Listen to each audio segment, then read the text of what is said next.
Similar to the Consumables tab, you may want to use the Equipment tab for two purposes. Number one, if you're charging time and material, you'll likely want to attach a rate to each piece of equipment.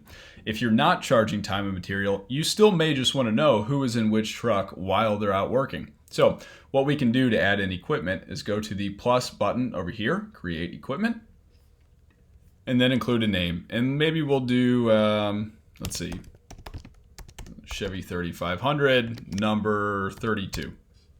If you have an asset number, obviously, you can include that here. You don't need to. Name for operators is going to be the name of the piece of equipment that appears on the mobile app.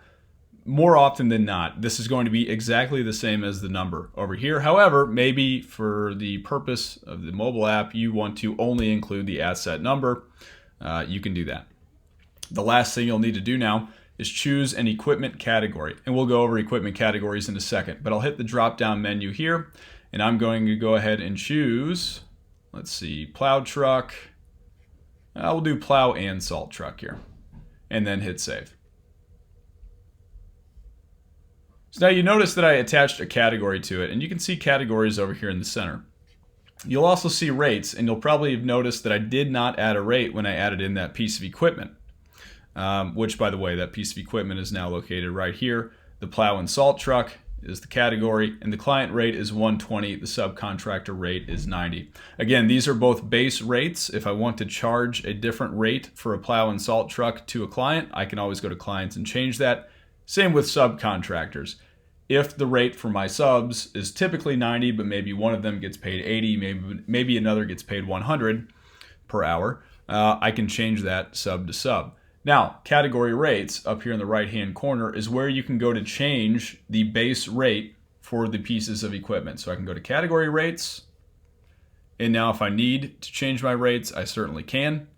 Let's see here. Let's go find that plow truck that we used earlier. And you'll notice too, we have a ton of different categories. Scrolling down here, you can see more and more of them loading. But we used, let's see, a plow and salt truck. My rate was 120. Let's change that to 130 if I'd like to. And for the subcontractor, we can change that to 80.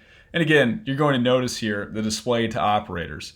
So if I need to toggle this on or off, and more likely than not during the winter season they'll all be on, I can. But down below we do have some pieces of equipment, for instance a mower. During the snow season I may want to remove that so that a user does not accidentally select a mower. I can do so.